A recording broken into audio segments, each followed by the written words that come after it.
ये मत कहना अपने साइज को तुम छोटा भी नहीं कर सकते। लेकिन ये सुन के जिरल चिढ़ जाता है और खुद को एक पीली सी बर्ड में ट्रांसफॉर्म कर लेता है। तो प्रिंस लॉयड मेरी नई ट्रांसफॉर्मेशन कैसी लगी? लेकिन लॉयड उसे पूरी तरह से इग्नोर कर रहा था और अपने चाय पीने में व्यस्त है। इसके बाद जिरल उन्हें बताता है कि एशर प्यूरिफिकेशन क्लास की डिवाइन सॉर्सरी यूज कर रही थी जो कि इविल क्रीचर्स को खत्म कर देती है। इसके बाद वहाँ पर वो दोनों गुंडे आ जाते हैं जो कि लॉयड को देखकर उसके ऊपर अटैक करने वाले थे और हमें पता चलता है कि वो लोग लॉर्डस के रहने वाले हैं और गैलिलिया के लिए काम करते हैं। मास्टर लॉयड, मैं नहीं जानता कि यहाँ पर क्या हो रहा है, पर इनकी गलती के लिए मैं अपनी उंगलियां आपको ऑफर करना चाहता हूँ। वही उन गुंडों को समझ नहीं आ रहा था कि वो लोग इस छोटे से बच्चे से इतनी इज्जत से क्यों बात कर रहे हैं और वो उसके ऊपर अटैक करने जाते हैं। लेकिन लॉयड अपनी ग्लो स्पेल का यूज करके उनका हृदय परिवर्तन कर देता है और वो दोनों अब बड़े ही अच्छे इंसान बन चुके हैं और वो लॉयड से माफी मांगने लगते हैं और कहते हैं कि जो उन्होंने उसकी बहन के साथ किया था वो उसके लिए भी माफी मांग लेंगे। वहीं जब जिरल को पता लगता है कि उन दोनों ने क्या किया था, वो उन्हें मारने के लिए जाने लगता है और उन लोगों से पूछता है कि रेन और बेबीलोन ने इन दोनों को क्यों नहीं पहचाना था। कालिया कहती है कि वो लोगों से थोड़ा दूरी रहते थे इसलिए वो उन्हें नहीं जानते। दूसरी तरफ हम बेबीलोन को देखते हैं जो कि अभी तक चर्च में ही है और उसका बनाया हुआ खाना उन्हें बहुत ज्यादा पसंद आता है। लेकिन पेस्टर इस बात से दुखी था कि लॉयड एक दिन के बाद ही यहाँ से चला गया। वहीं जिरल ने बेबीलोन को भी डिवाइन सॉर्सरी सिखा दी है और जाने से पहले लॉयड ने उससे कहा था कि वो यहाँ पर सब चीजों का ध्यान रखे। इसके बाद लॉयड अपने घर में वापस आ जाता है। वहीं जिरल खुश था कि वो लॉयड के साथ आया है क्योंकि उसकी जिंदगी स्वर्ग से भी ज्यादा मस्त है। लेकिन उसका ठरकपना यहाँ पे भी बाहर आने लगता है तो ग्रिम खींच के उसे थप्पड़ मारता है। तभी एक कबर्ड से दूसरा लॉयड बाहर आता है जो देखकर जिरल कंफ्यूज हो जाता है। ग्रिम उसे समझाता है कि एक वुडन डॉल है जिसे कि लॉयड ने अपने छोटे मोटे काम करने के लिए बनवाया है। ये सुन के जिरल सोचने लगता है कि वो वुडन डॉल को पोजेस कर सकता है और फिर मेट्स के साथ नहाने जा सकता है। लेकिन ये सुन के ग्रिम फिर से उसे एक थप्पड़ मार देता है और कहता है कि अगर उसने डॉल को हाथ भी लगाया तो उसे वो जिंदा नहीं छोड़ेगा। आगे लॉयड कह रहा होता है कि वो गोल्स को मारने जाएंगे क्योंकि डिवाइन सॉर्सरी को टेस्ट करने के लिए अनडेड से लड़ना सबसे बेस्ट तरीका है। तभी वहाँ पर सिल्फा आ जाती है और लॉयड उससे कहता है कि वो उसके साथ गूल हंटिंग पर चले और वो तुरंत ही उसके साथ जाने के लिए तैयार हो जाती है। वो ग्रेट डेन ब्रिज की तरफ जाने लगते हैं जहाँ की कहा जाता है कि बहुत सारे गूल्स होते हैं, पर रन को यकीन नहीं होता कि उस जगह पर गूल्स रहते हैं क्योंकि उसके आसपास का एरिया बहुत ही चहल पहल वाला है। लॉयड सिल्फा से पूछता है कि क्या वो अपने सेंसेस का यूज करके गूल्स का पता लगा सकती है, लेकिन सिल्फा कहती है कि वो ऐसा नहीं कर पाएगी क्योंकि गूल्स और सड़े हुए खाने की स्मेल एक जैसी होती है। तभी वहाँ पर सेरिया और एशर आ जाते हैं जो कि उन्हें साथ में पैनकेक खाने के लिए इनवाइट करने आए थे। ये सुनते ही जिरल उनके साथ जाने के लिए उछलने लगता है लेकिन ग्रिम उसे चुप कराता है और कहता है कि उन्हें पहले गूल्स को हंट करना है। पर लॉयड भी पैनकेक्स खाना चाहता था तो वो उनके साथ चले जाते हैं और ग्रिम कहता है कि ये पहली बार है जब उसने लॉयड को इतना एक्साइटेड देखा था। लॉयड कहता है कि पैनकेक्स इतने ज्यादा टेस्टी होते हैं कि उनका टेस्ट बिल्कुल मैजिक जैसा लगता है और सारिया उसे टिप्स देने लगती है कि उसे पैनकेक्स को कैसे खाना चाहिए। इसके बाद वो सभी लोग पैनकेक्स खाने लगते हैं और एशर उनसे पूछती है कि वो लोग यहाँ पर क्या कर रहे हैं तो वो उसे बताते हैं कि वो यहाँ पर गूल्स को हंट करने आए हैं। एशर उन्हें बताती है कि बहुत सारे लोगों ने चर्च का सहारा लिया है क्योंकि उनके ऊपर गूल्स ने अटैक किया था और उसे उन एरियाज के बारे में बताती है जहाँ पर गूल्स को देखा गया था। लेकिन जितने एडवेंचरर्स भी उन्हें मारने के लिए गए थे वो सब अभी मिसिंग है। वहीं इन सब चीजों की वजह से सारिया नहीं चाहती थी कि उनकी परफॉर्मेंस फिर से कैंसिल हो जाए क्योंकि इस बार किंग और पोप दोनों उनकी परफॉर्मेंस को अटेंड करेंगे। आगे रैन सभी गूल्स को हराने के लिए बहुत ज्यादा एक्साइटेड है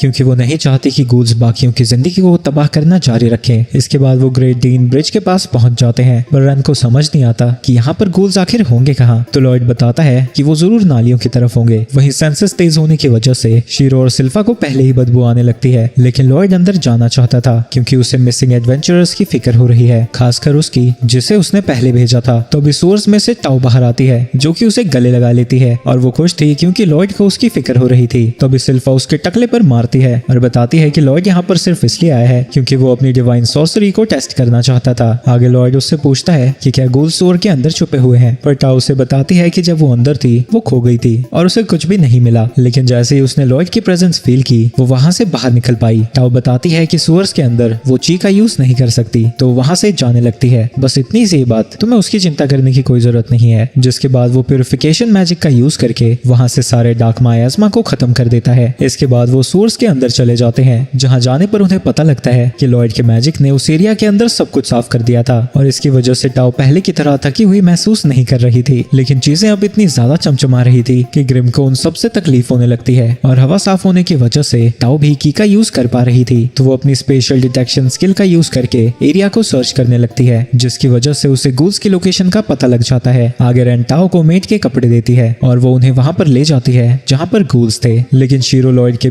प्यूरिफाई किए हुए एरिया से बाहर चला जाता है, जिसकी वजह से वो सांस भी नहीं ले पा रहा था। लेकिन फिर भी वो लॉयड के लिए अंदर चला ही जाता है। वहीं लॉयड को किसी चीज की स्मेल नहीं आ रही थी, तो वो स्पेशल डिटेक्शन को यूज करने के बारे में सोचता है। लेकिन तभी उसके पास टाओ आ जाती है और पूछती है कि वो उसकी स्किल्स का यूज कैसे कर सकता है। सिल्फा फिर से उसे हिट करती है और वो दोनों आपस में लड़ने लगते हैं। वहीं लॉयड उससे पूछता है कि वो अपनी तलवार को क्यों नहीं लेकर आई। सिल्फा बताती है कि वो अपनी अच्छी खासी तलवार को साफ सुथरी रखना चाहती है। ये सुन के टाओ को लगता है ये परफेक्ट मौका है उनके कंपटीशन का, लेकिन सिल्फा इन सब में इंटरेस्टेड नहीं थी। तो वो कहती है कि जो भी कंपटीशन को जीतेगा वो लॉयड के साथ डेट पर जाएगा। ये सुन के सिल्फा भी पार्टिसिपेट करने के लिए तैयार हो जाती है और रन कहती है कि वो भी इसमें हिस्सा लेना चाहती है। इसके बाद शीरो को चेज करते हुए वहाँ पर काफी सारे गूल्स आ जाते हैं। वो तीनों चोर यहाँ लड़ने के लिए तैयार थी, लेकिन लॉयड उन्हें रोक देता है और डिवाइन सॉर्सरी का यूज करके उन तीनों को लक्सा के वेपन दे देता है ताकि वो उन्हें टेस्ट कर सके। सबसे पहले उन गूल्स से लड़ने टाओ पहुंच जाती है और एक एक करके 4 गूल्स को हरा देती है। लेकिन तभी सिल्फा आकर उसे रोक देती है और उसके किल्स को चुराने लगती है और बड़ी ही जल्दी उसका भी स्कोर 4 पहुंच जाता है। टाओ उससे कहती है कि वो अपने रास्ते जाए, लेकिन सिल्फा उसे समझाती है कि वो तो बस वेपन को टेस्ट कर रही है। और हाँ, एक और बात, तुम्हारे किल्स काउंट नहीं करते, तुमने अपने वेपन का यूज नहीं किया था। जिसकी वजह से वो दोनों फिर से आपस में बहस करने लगते हैं और लगातार एक दूसरे के किल्स चुराते ही जाते हैं। उन दोनों को देख के लग रहा था जैसे उनकी टक्कर बराबरी की हो, लेकिन रैन बेचारी पीछे रह गई थी क्योंकि वो तो उनसे कैजुअली लड़ रही है, पर वो भी लॉयड के साथ डेट पर जाना चाहती थी। तो वो अपने वेपन को पॉइजन से एन्चेंट करती है और एक गूल के ऊपर अटैक कर देती है, लेकिन उस गूल से टच होते ही उसका वेपन ही टूट जाता है। अच्छा, मतलब अगर डिवाइन सॉर्सरी में कुछ छेड़छाड़ की जाए तो वो कमजोर हो जाती है। थैंक्स रैन, तुम्हारी वजह से मुझे एक आइडिया आया है। इसके बाद वो फिर से उसे एक वेपन पकड़ा देता है। रैन को लगता है कि ये पहले वाला ही वेपन है, लेकिन जब वो गूल को हिट करती है इससे उसके टुकड़े टुकड़े हो जाते हैं और वो समझ जाती है कि वो पहले से ही पॉइजनस है। ये असल में पॉइजनस नहीं है, बल्कि वेपन के टच होते ही उसकी प्यूरिफिकेशन एबिलिटी उस गूल के अंदर फैलने लगती है। अब डिवाइन सॉर्सरी पूरी तरह से बदलने वाली है क्योंकि अब वो लॉयड के हाथ लग चुकी है। इसके बाद वो तीनों लड़कियां गूल्स को मारना जारी रखती हैं और हम देखते हैं कि उन तीनों के स्कोर बराबर हो जाते हैं, जिसकी वजह से कंपटीशन और भी ज्यादा इंटेंस हो जाता है। और अब वहाँ पर सिर्फ एक ही गूल बचा था, लेकिन जब वो तीनों उसके ऊपर अटैक करने जाती हैं, वो गूल एक झटके में ही उन्हें पीछे ढकेल देता है। इसके बाद हम फिर से उसी आदमी को देखते हैं जिसने फादर को गले से पकड़ा हुआ था। मुझे सिक्योरिटी पहले ही बढ़ा देनी चाहिए थी, कुछ घुसपैठ ही आ चुके हैं। और वो उस छोटे से भूत से कहता है कि वो फादर की बॉडी पर कब्जा कर ले ताकि वो चर्च में फ्रीली घूम सके। लेकिन एशर भी इन सब चीजों को देख लेती है और घबराई हुई उससे पूछती है कि वो यहाँ पर क्या कर रहा है। वहीं वो तीनों लड़कियां घायल होने के बावजूद भी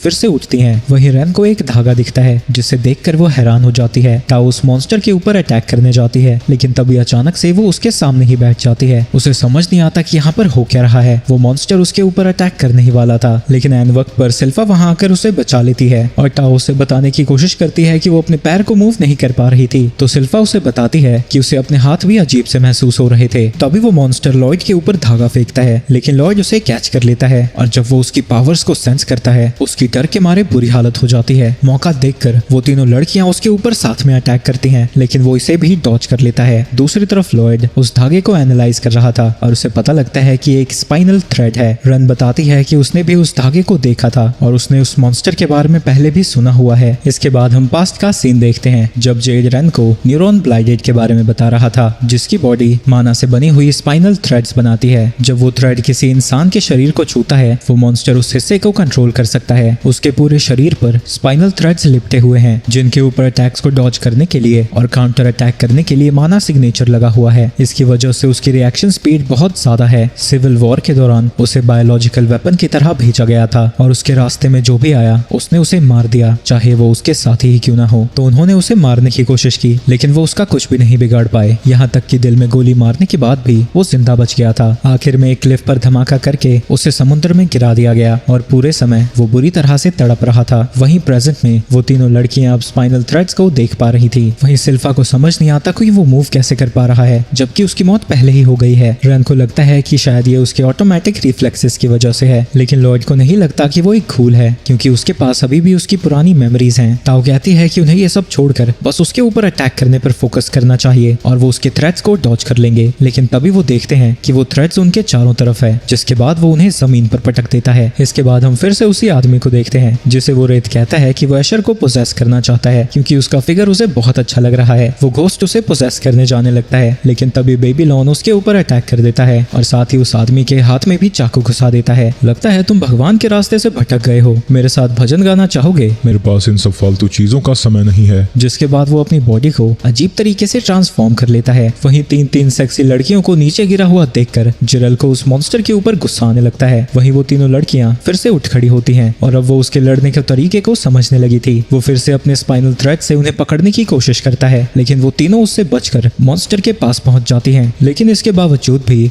वो तीनों के अटैक को ब्लॉक कर देता है और मुक्का मार के टाओ और रेन को वहां से दूर फेंक देता है। सिल्फा अपनी तलवार से उसके ऊपर अटैक करती है, लेकिन वो उसे अपने दोनों हाथों से पकड़ लेता है और अब क्योंकि उसके दोनों हाथ फंस चुके थे, रेन उसके ऊपर चढ़ के अपने पॉइजन का यूज करती है। लेकिन जिरल कहता है कि पॉइजन गूल्स के ऊपर काम नहीं करता, लेकिन तभी वो गूल जमीन पर गिर जाता है और लॉयड समझ जाता है कि रेन ने न्यूरोटॉक्सिन का यूज किया था, यानी उसने उसे पैरालाइज कर दिया है। और इससे पहले कि उसका असर कम होता, टाओ उसके ऊपर अटैक करने लगती है, लेकिन अटैक करने के दौरान उस मॉन्स्टर का कंट्रोल वापस आ जाता है और टाओ बड़ी मुश्किल से उसके अटैक को डॉज कर पाती है। और हम देखते हैं कि उसकी स्पाइनल थ्रेड्स चीजों को काट भी सकती हैं। टाओ अपनी स्किल का यूज करके उसके धागों को पकड़ लेती है और फिर अपने ग्लव के साथ उसे सिल्फा की तरफ फेंक देती है और सिल्फा अपने लायंस रोल टेक्निक का यूज करके उसके ऊपर अटैक कर देती है और वो उड़ता हुआ दूर चला जाता है। रेन को लगता है कि उन्होंने उसे हरा दिया है। नहीं, ऐसा बिल्कुल नहीं है। मेरा अटैक करने से पहले ही उसके रिफ्लेक्सेस वापस आ गए थे। दूसरी तरफ ब्लाइडेड वहां से भागने की कोशिश कर रहा है, जो कि अपने मास्टर के पास जाने से पहले सरफेस पर मजे करना चाहता था, लेकिन तभी लॉयड उसके ऊपर अटैक करके उसके पैर को उड़ा देता है। लॉयड को अपने सामने देखकर उस मॉन्स्टर की फट जाती है। वहीं दूसरी तरफ उन तीनों लड़कियों के लिए लॉयड ने सुसु जाने का बहाना बनाया था।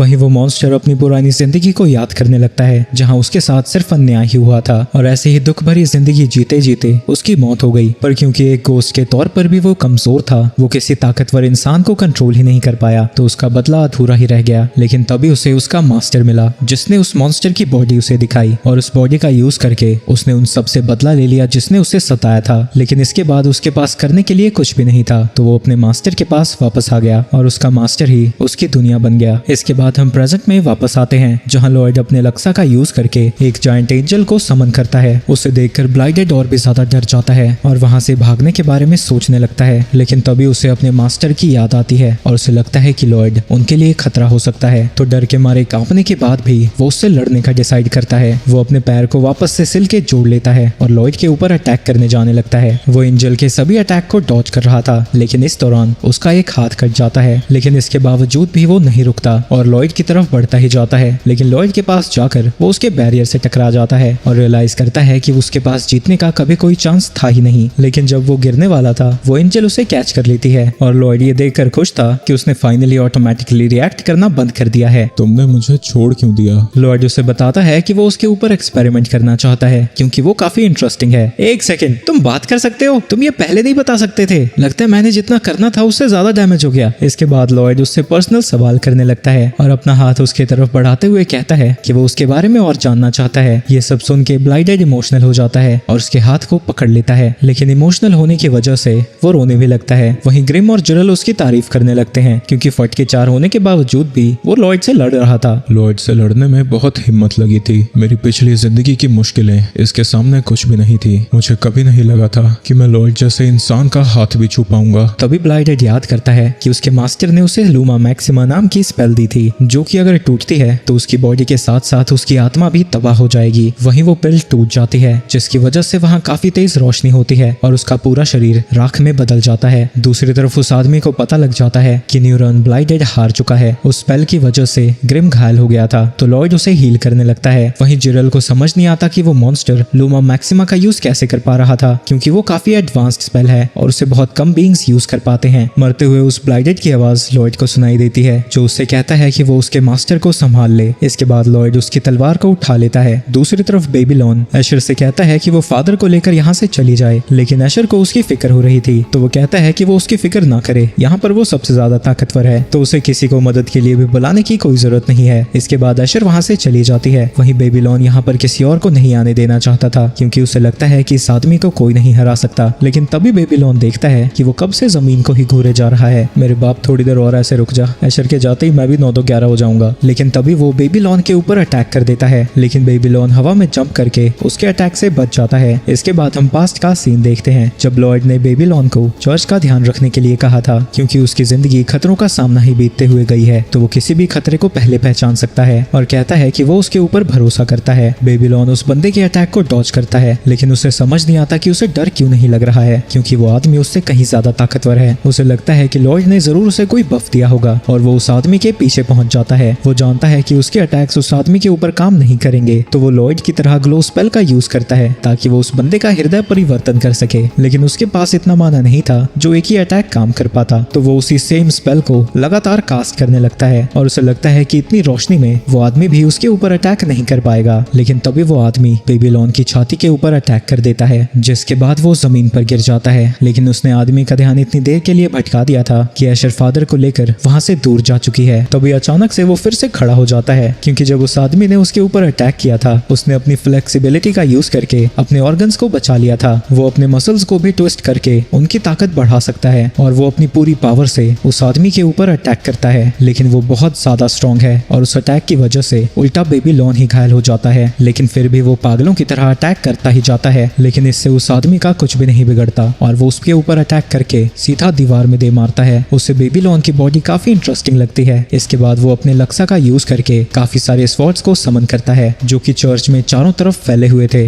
दूसरी तरफ बारिश से बचने के लिए काफी सारे एडवेंचरर्स गिल्ड में आ रखे हैं। तभी वहाँ एशर आ जाती है। रिसेप्शनिस्ट जिसका नाम कटरीना है उससे पूछती है कि क्या सब कुछ ठीक है, और कुछ एडवेंचरर्स उसके पास आकर पूछते हैं कि अगर कोई प्रॉब्लम है तो वो उसकी मदद जरूर करेंगे। लेकिन तभी उसे याद आता है कि बेबीलोन ने उसे मदद बुलाने से मना किया था, तो वो उनसे कहती है कि सब कुछ ठीक है, पास्टर सिर्फ बारिश में फिसल गया था। वो उन्हें फादर का ध्यान रखने को कहती है और खुद बेबीलोन की तरफ जाने लगती है और सोचती है कि उसे बेबीलोन को बचाने का कोई तरीका ढूंढना ही होगा और भगवान से मदद मांगने लगती है और उसके बदले में वो अपनी जिंदगी भी देने को तैयार थी। लेकिन तभी वो फिसल कर गिर जाती है और उसे समझ नहीं आता कि वो बेबीलोन को बचाने के लिए क्या कर सकती है। तभी वहाँ पर लॉयड आ जाता है और कहता है कि वो गिल्ड की तरफ ही जा रहा था। तभी एशर रोने लगती है और लॉयड से कहती है कि वो बेबीलोन को बचा ले। लेकिन तभी वो कंफ्यूज हो जाती है और उसे समझ नहीं आता कि वो लॉयड को क्यों ऐसा कह रही है और उससे कहती है कि जो भी उसने कहा वो भूल जाए। लेकिन तभी लॉयड वहाँ से गायब हो जाता है। दूसरी तरफ हम बेबीलोन को देखते हैं जिसके शरीर में जगह जगह पर काफी सारे तलवारें घुसी हुई हैं और वहाँ पर लॉयड पहुंचा हुआ था, जिससे लगता है कि वो काफी लेट हो गया। वहीं बेबीलोन स्वर्ग में पधार चुका है और वो इस बात से खुश था कि उसने एशर को बचा लिया। तभी उसे जेड दिखता है जिसके साथ वो पार्टी शार्टी करना चाहता था। लेकिन तभी उसे एशर के गाने की आवाज आने लगती है और वो समझ जाता है कि अभी उसके मरने का समय नहीं हुआ है और वो म्यूजिक को फॉलो करने लगता है और वापस से उसे होश आ जाता है। उसे ऐसा देखकर सभी लोग बहुत खुश होते हैं। वहीं एशर बेहोश हो जाती है क्योंकि वो काफी समय से उसे हील कर रही थी। वो उसे बताते हैं कि जब लॉयड उसे यहाँ पर लेकर आया था तब से अब तक 3 दिन बीत चुके हैं। लॉयड और जिरल ने 10 घंटे लगातार उसके ऊपर हीलिंग मैजिक कास्ट किया था, लेकिन तब भी उसे होश नहीं आया, जिसके बाद एशर लगातार अपनी सिंगिंग से उसे हील करने की कोशिश करती रही। गलीलिया उससे कहता है कि बहुत अच्छा हुआ जो आज वो उठ गया। तभी वहाँ पर लॉयड आ जाता है। समय है जबरदस्ती उठाने के एक्सपेरिमेंट्स को शुरू करने का।